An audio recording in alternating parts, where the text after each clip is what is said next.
The grease stain on the wall had been there for 3 years.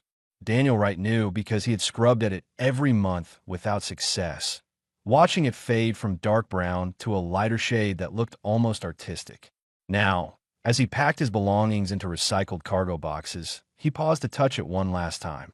Strange how a permanent mark could outlast a dream.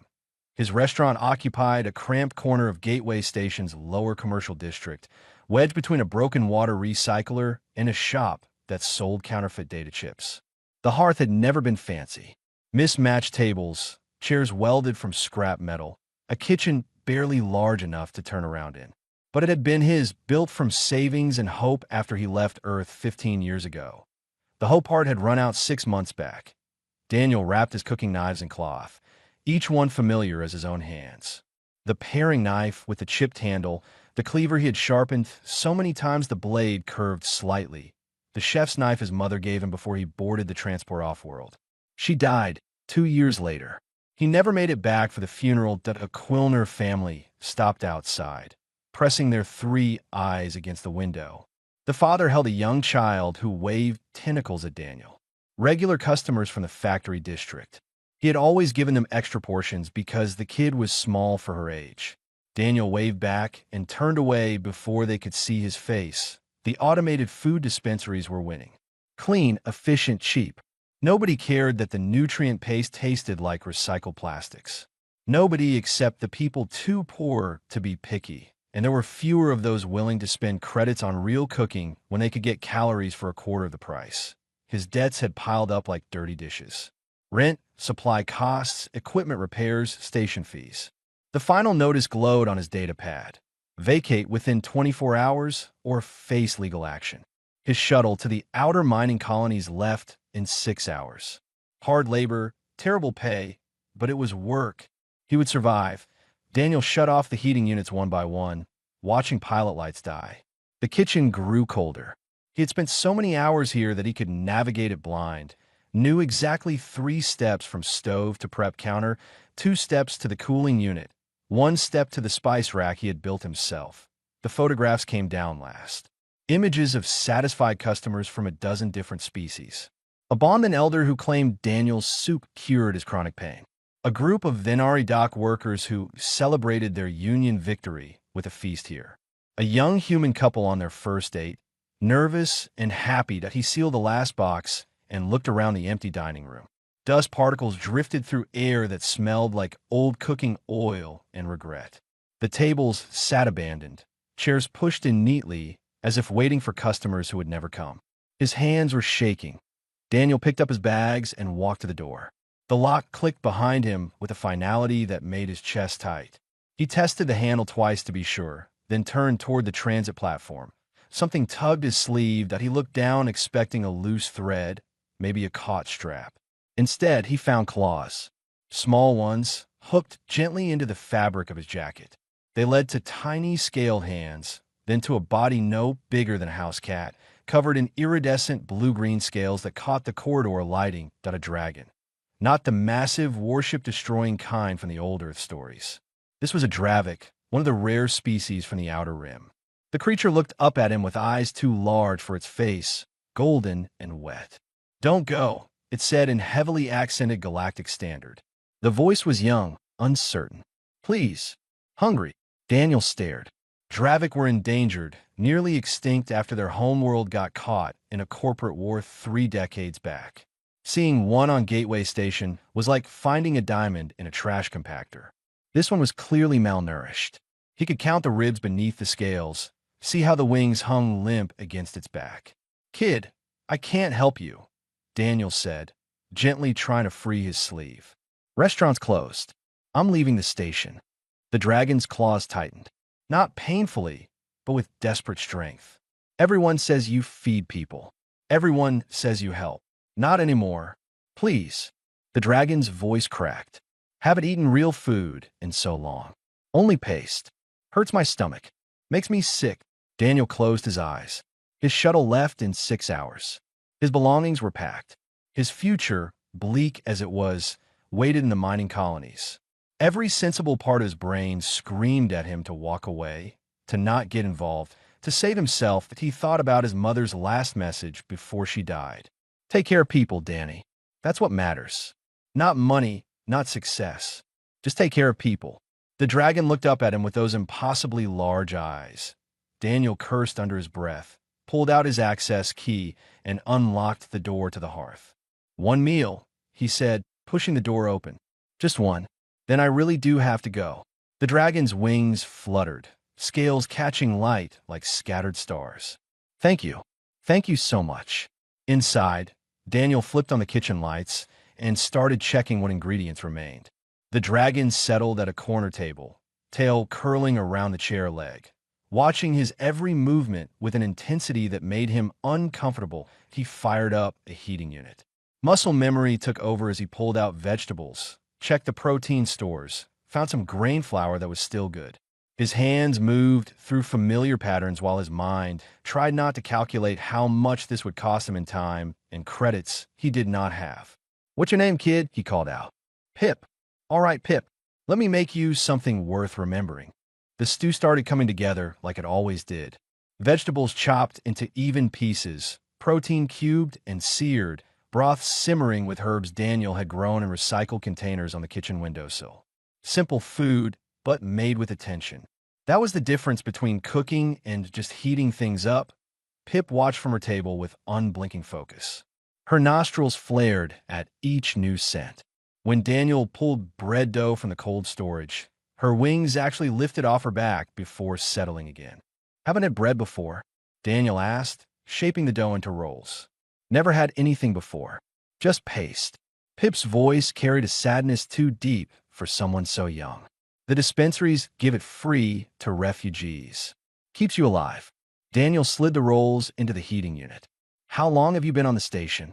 3 years. Maybe 4. Hard to remember. Pip's claws traced patterns on the table surface. "Got separated from my clutch during evacuation. They said temporary housing. Said someone would find my family. Nobody ever did." The stew needed another 10 minutes. Daniel leaned against the counter, really looking at Pip for the first time. The dragon was young, probably equivalent to a human 8 or 9-year-old. Her scales showed stress marks, dull patches where they should shine. Malnutrition, definitely. Maybe other health problems too. "You've been alone all that time?" Pip nodded. "Station services gave me a sleeping pod in the lower residential block. Go to education center sometimes, but the other kids." She trailed off. Daniel understood. The Dravik had a bad reputation left over from the war, even though it had not been their fault. Propaganda died slower than the people it targeted. The timer chimed. Daniel ladled stew into a bowl, placed 2 warm rolls beside it, added a small container of herb butter he had made last week. He brought it to Pip's table and set it down carefully. "Careful, it's hot. Blow on it first." Pip stared at the bowl like it might vanish. Her claws hovered over the spoon, uncertain. "I can really eat this. That's generally how food works, yeah." She picked up the spoon with shaking hands, dipped it into the broth, brought it to her mouth, and tasted. The reaction was immediate. Pip's eyes went wide, pupils dilating. Her wings snapped fully open, knocking over the condiment holder. A small puff of smoke escaped her nostrils. Then she started crying. Daniel froze, unsure what to do. "Is it bad? Did I mess something up?" "No." Pip sobbed, already taking another spoonful. "It's perfect. It's so perfect. I forgot food could taste like anything. I forgot people could be nice." She ate like she was afraid someone would take it away. Between bites, she kept crying, tears mixing with the stew. Daniel sat down across from her and waited. When the bowl was empty and the bread reduced to crumbs, Pip finally looked up. "Why did you do this?" "You were leaving. I made you late." "Yeah, you did." Daniel checked his datapad. 4.5 hours until his shuttle. "But my mother raised me to feed hungry kids, even if they have scales." Pip laughed, a sound like chimes. Then her expression turned serious.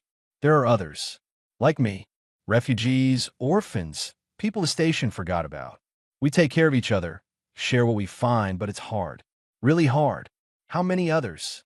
15, maybe 20. Changes sometimes." Pip's wings folded tight against her back. "I told them about you.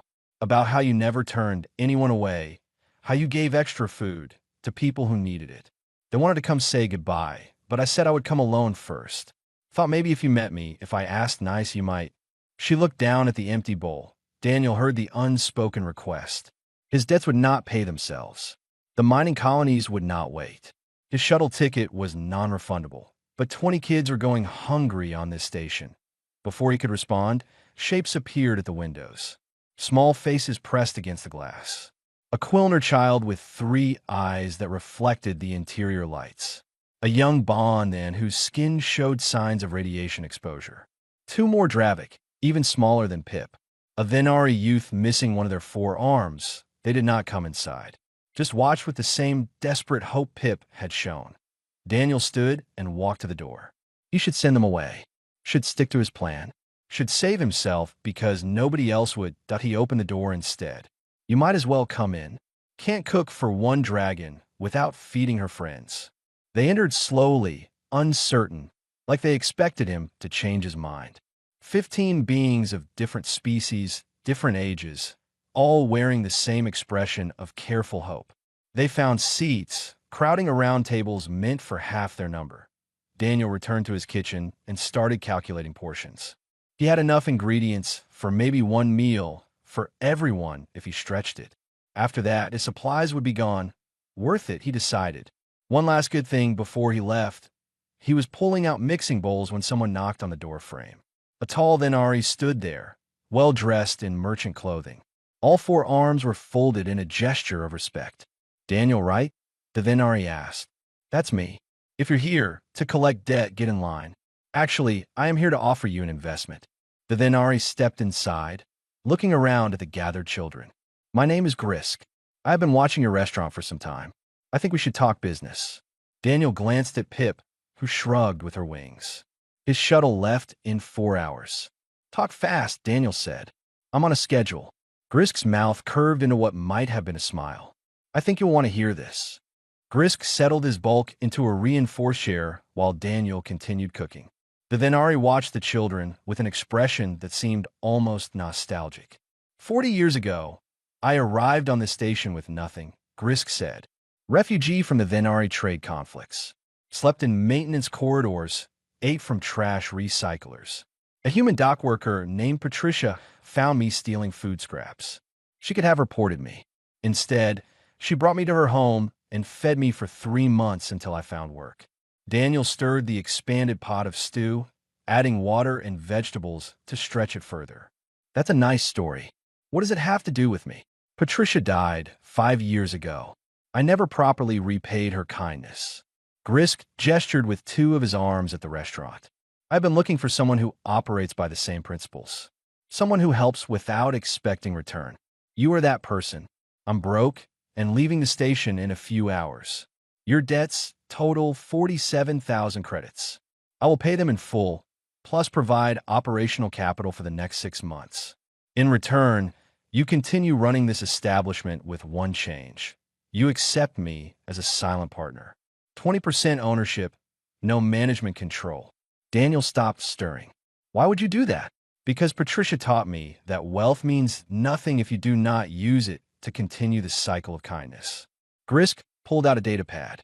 I have had my financial people review your situation. You're not a bad businessman.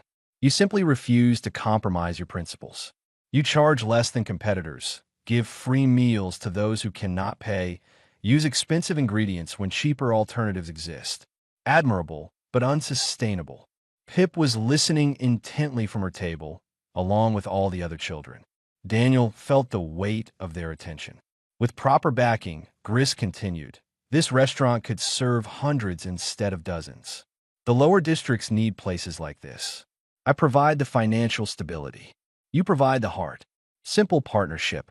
Daniel wanted to argue, to find the trap in the offer. But he had been in business long enough to recognize sincerity. Grisk's body language showed no deception. His financial data was legitimate, and the contract on the pad looked straightforward. If I agree, things have to change, Daniel said. Can't just be a restaurant anymore. These kids need more than one meal. What do you propose? Daniel looked at Pip, at the others. An idea was forming, probably crazy, definitely complicated. They work here. Learn cooking, help with service, get fed regularly and earn some credits. Real job training, not charity. Give him skills and dignity. Grisk's mandibles clicked thoughtfully. Child labor laws on the station are strict. Apprenticeship programs are legal. Educational exemptions exist for refugees.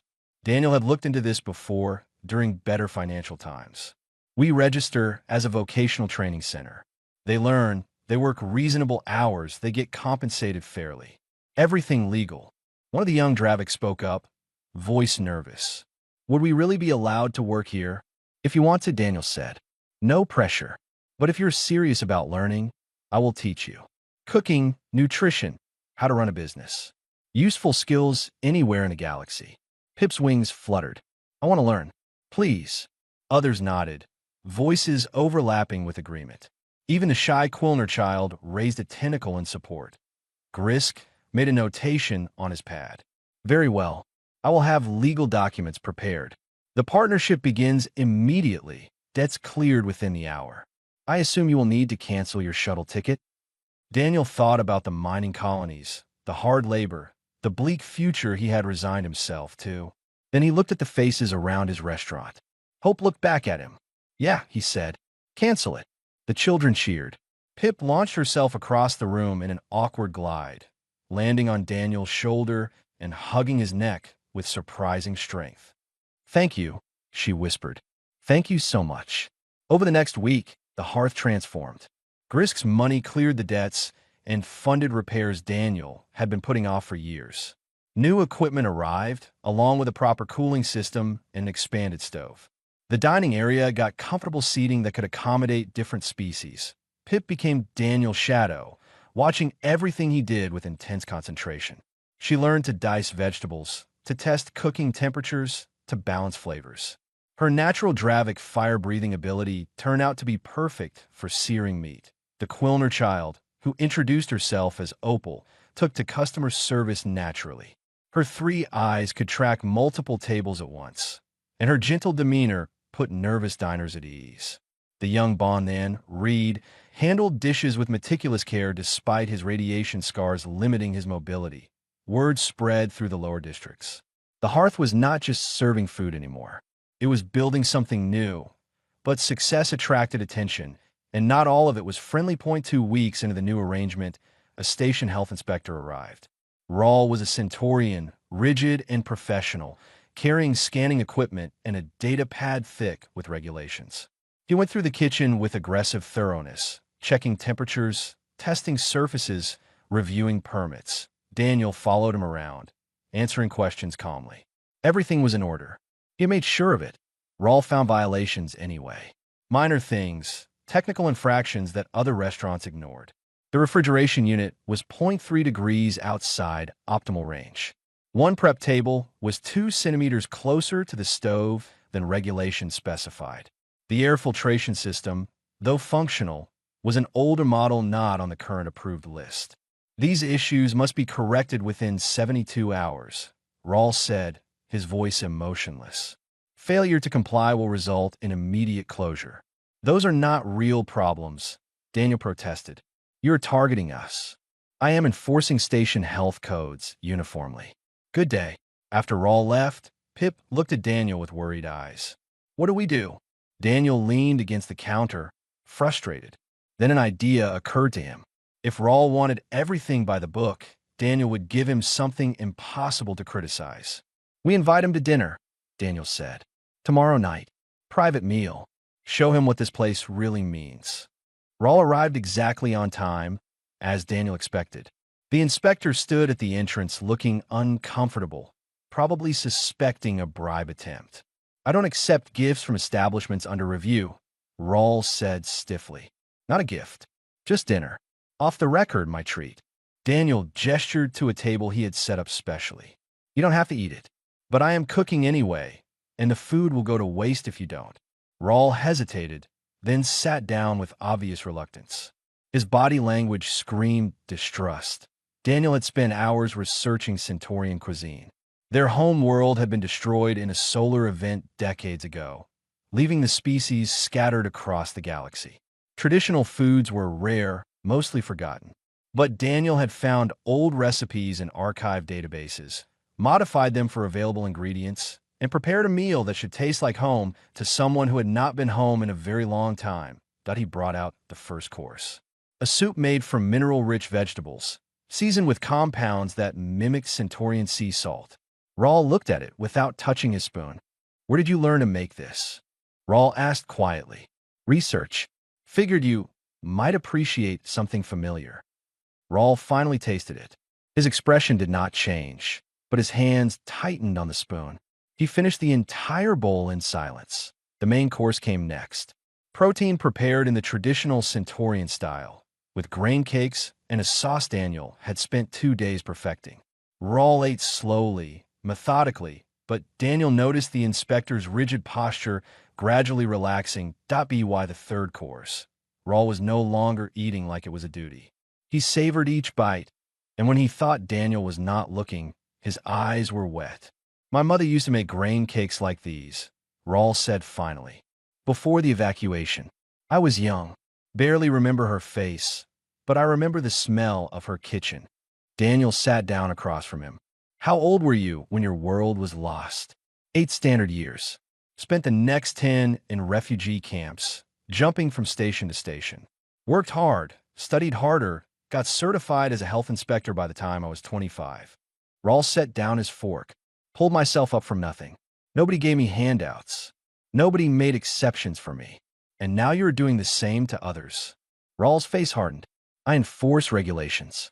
That is my job." "Your job is keeping people safe," Daniel said. "But those violations you cited, they are not safety issues. They are excuses. Someone told you to shut us down, and you're finding reasons to do it. That is not true. Then why are you really here?" "Because it is not about 0.3 degrees of temperature variance." Raul was silent for a long moment. Then he sighed, looking suddenly tired. "The Upper District restaurant owners complained. Said you were drawing customers away from their establishments. They have connections with station administration. Pressure was applied. So you are harassing us because we are successful. I am caught between enforcing law and keeping my job." Raul pushed his plate away. "You think I enjoy this? I see what you are doing here.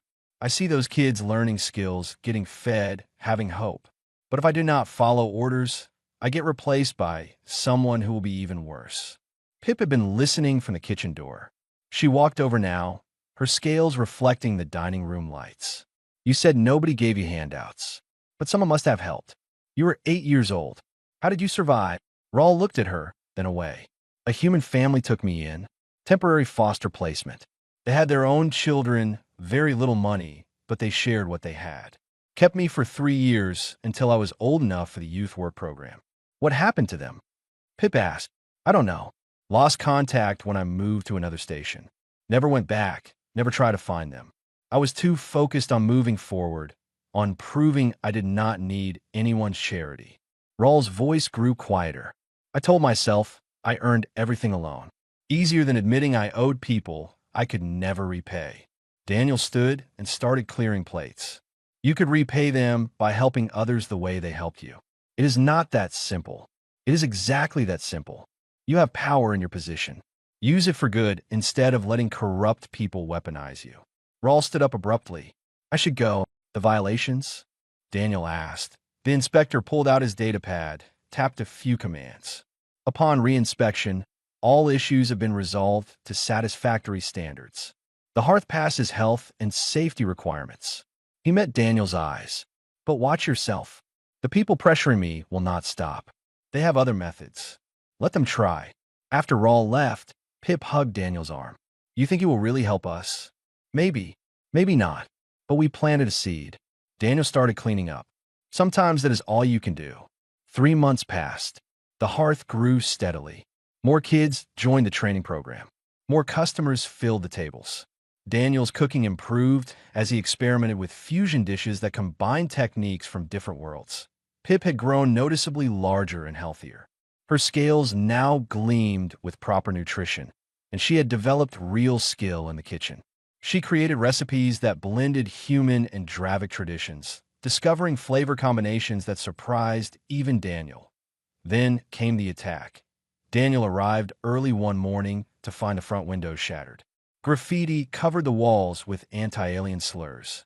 His storage room had been ransacked, food supplies ruined with chemical contaminants.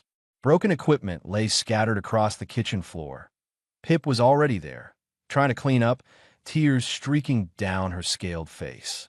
Opal sat in a corner, all three eyes crying. Reed swept broken glass with shaking hands. "Who did this?" Daniel asked, though he already knew. The Upper District restaurant owners, escalating their campaign. The door opened. More kids arrived, saw the damage, and started crying. Then something unexpected happened. Customers began showing up. Not to eat, but to help. The Zethian construction worker from 2 floors down brought materials to repair windows. A Kalari artist arrived with paint to cover the graffiti. Station residents Daniel barely knew came with cleaning supplies, tools, and determination. The by evening, the hearth looked better than before. The new windows were stronger. The walls bore a beautiful mural of different species sharing a meal. The community had rallied. Grisk arrived late, surveyed the repairs, and nodded with satisfaction. "This is only the beginning. They will try again." "Let them," Daniel said, watching Pip laugh as the Kalari artist let her add a small dragon to the mural. "We are not going anywhere." The legal notice arrived during the breakfast rush. New safety regulations, specifically targeting mixed-species food service establishments. The compliance requirements were designed to be impossible. Separate preparation areas for each species type, equipment certifications that would cost hundreds of thousands of credits, staff credentials that took years to obtain. Daniel read it 3 times, then crumpled it and threw it across the kitchen. "They cannot do this," Pip said, reading over his shoulder. "They just did, and it is technically legal. Station Council has authority to update health codes." Daniel slumped against the counter. "We have 2 weeks to comply or shut down permanently." Grisk arrived within the hour. His 4 arms moved in agitated patterns as he reviewed the regulations. This was pushed through overnight. No public comment period, no warning. Someone paid significant bribes. "Can you fight it?" Daniel asked. "In court, eventually, but that takes months, maybe years. Meanwhile, you'll be shut down." Grisk set the papers aside. "Unless we find another approach." That evening, Daniel called a meeting with all the workers and regular customers. Over 40 beings crowded into the hearth, representing 15 different species. The energy in the room felt tense, worried. "We have a problem," Daniel started, "and I need ideas." He explained the situation. The impossible regulations, the 2-week deadline, the obvious corruption behind it. As he talked, faces around the room grew angry, frustrated, scared. Then Pip raised her hand. "What if we change our legal status? The regulations target restaurants. What if we're not a restaurant anymore? What would we be?" Grisk asked, interested. "A cooperative.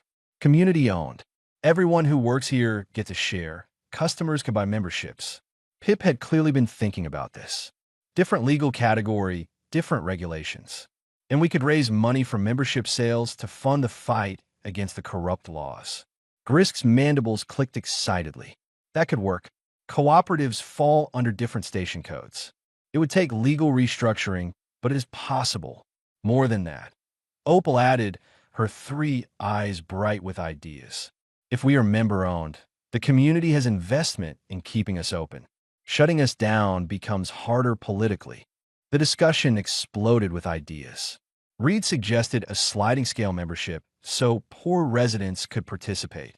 A Bondan regular proposed offering cooking classes as a membership benefit. A Zethian dock worker volunteered to help with the legal paperwork. Daniel felt hope rekindling. This was what humanity did best. Adapt, find creative solutions, turn obstacles into opportunities. Within 3 days, they had restructured completely. The Hearth became the Hearth Cooperative, owned by 47 members representing 12 species. Every worker held shares. Memberships sold quickly, with over 200 residents buying in at various levels. The corrupt officials tried to apply the same regulations to cooperatives, but station law was clear, different rules applied. Their legal maneuvering had backfired. Then an unexpected visitor arrived. Solis was a Valerian, tall and elegant, with credentials from the Galactic Health Organization. She had been reviewing health data from Gateway Station and noticed something remarkable. Lower district populations show significant health improvements over the past 6 months, Solis explained, displaying data on her portable screen. Reduced malnutrition, better chronic disease management, improved mental health markers. The common factor is diet changes corresponding with increased visits to this establishment. Daniel looked at the charts. We just cook good food. Nothing special. That is precisely what makes it special. Solis smiled. Standard food dispensaries provide calories but ignore species-specific nutritional needs.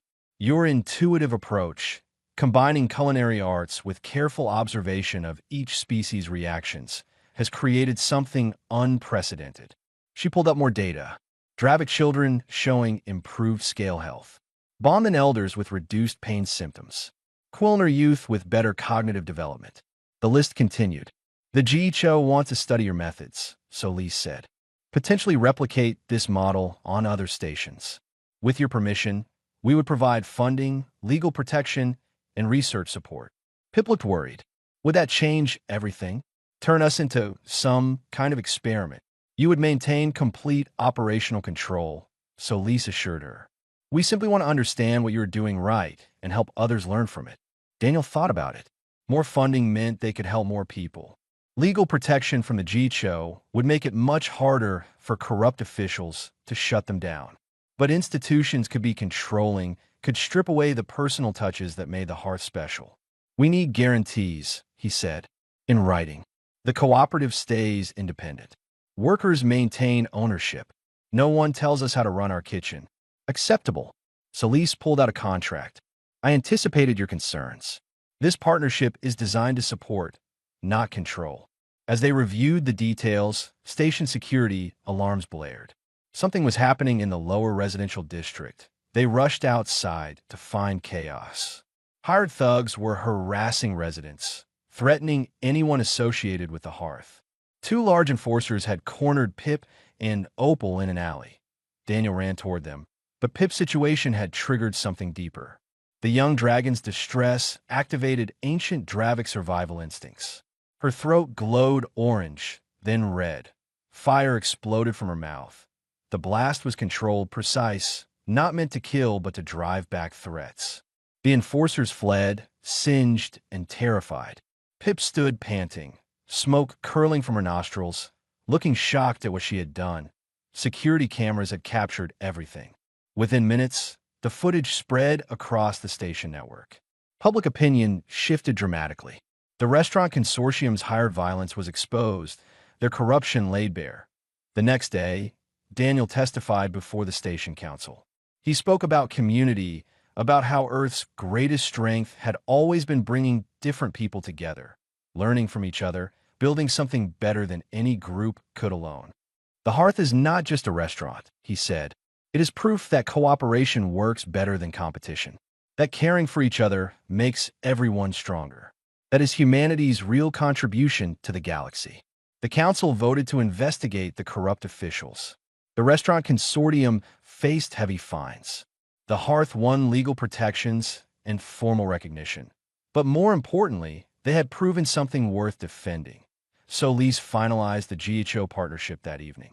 The hearth would become a model for inclusive food service across multiple stations, with Daniel and Pip leading the research, standing in his kitchen, watching Pip help prepare dinner service. Daniel thought about how close he had come to leaving. One decision, one moment of compassion, had changed everything. Pip noticed him watching and grinned, showing small fangs. Thinking deep thoughts, boss. Just grateful a stubborn dragon grabbed my sleeve. Best decision I ever made. 1 year later, Daniel stood in the original dining room of the hearth and barely recognized it. The space had expanded into 3 adjacent units, but they had kept the first room exactly as it was. Same mismatched tables, same grease stain on the wall that he still could not quite remove, same handmade spice rack. The new sections included a teaching kitchen where 15 students currently learned advanced techniques, a research lab where Pip and a team of nutritionists studied species-specific dietary needs, and a community hall that hosted everything from legal aid clinics to children's study groups. But tonight, The original dining room was closed to the public. Just family. Pip had grown substantially, now the size of a large dog, her scales brilliant with health. She moved around the kitchen with practiced confidence, preparing dishes alongside Daniel with the ease of long partnership. Her recipes had become station favorites, fusion creations that somehow made sense despite combining ingredients from worlds light years apart. Opal managed the front of house now, training new staff with patient efficiency. Reed oversaw the supply chain, his attention to detail ensuring they never ran out of crucial ingredients. The original 15 kids had all become skilled workers, many opening their own establishments using lessons learned here.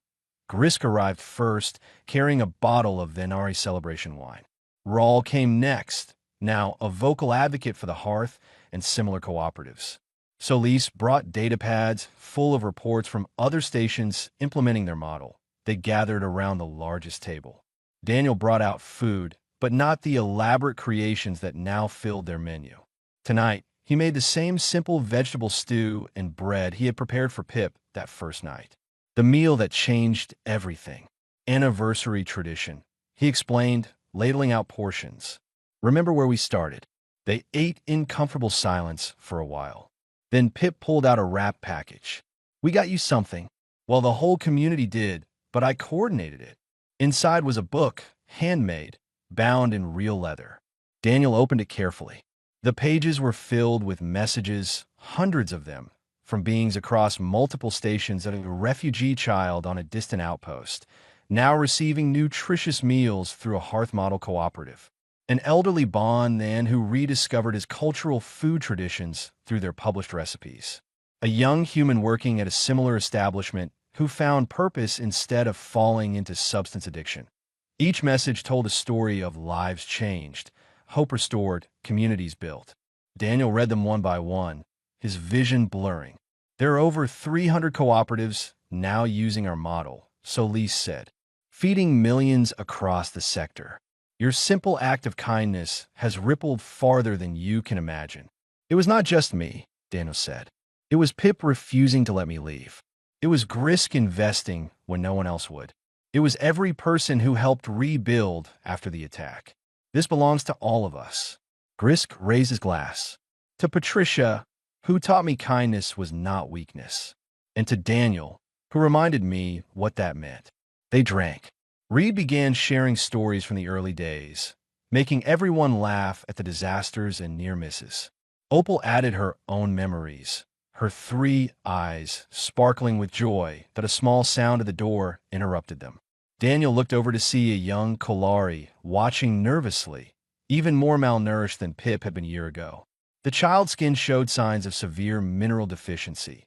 Before Daniel could move, Pip stood and walked over. She knelt to the child's eye level, her wings spreading slightly in a gesture of protection. Are you hungry? Pip asked gently, offering her hand. The child nodded, too scared to speak. Come with me. Let me cook you something special. Pip led the small Kolari to a table, getting them settled with the same care Daniel had shown her.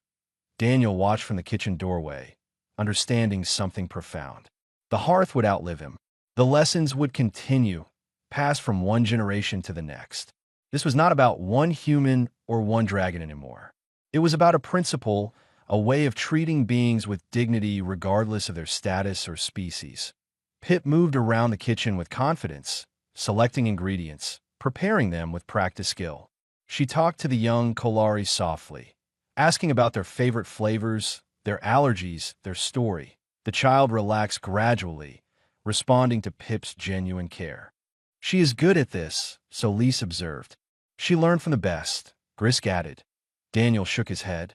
She is better than I ever was. She understands what it means to be hungry and forgotten. I can only imagine it. She lived it. Pip brought out a bowl of soup, modified for Kolari dietary needs, with bread that would help with mineral absorption. The child tasted it and started crying, just like Pip had a year ago. It is okay, Pip said softly. You are safe here. You matter here. The young Kolari ate slowly, savoring every bite. When the bowl was empty, Pip asked, Do you have friends who need help too? A nod. Bring them tomorrow. We will make sure everyone eats. The child left with a container of leftovers and directions to return the next day. Pip cleaned the table, then returned to the anniversary dinner, settling next to Daniel. "You did good," he said. "I learned from you. Not just cooking, but why cooking matters. It is not about the food. It is about telling people they have value." Pip leaned against his shoulder. "Thank you for not getting on that shuttle." Daniel put his arm around her. "Thank you for grabbing my sleeve." Outside, Gateway Station continued its endless cycle. Ships arrived and departed, species mingled, commerce flowed. In the lower districts, beings whose society had forgotten found their way to the hearth and discovered they mattered. The original restaurant sign still hung outside, slightly crooked, letters worn by time. Daniel had refused to replace it. Some things should stay the same, reminders of humble beginnings. Inside, the kitchen stayed warm. The stove stayed lit. The doors stayed open. And whenever someone hungry and forgotten appeared at the threshold, there would be someone to say, "Come in. Let me cook you something special. You're safe here."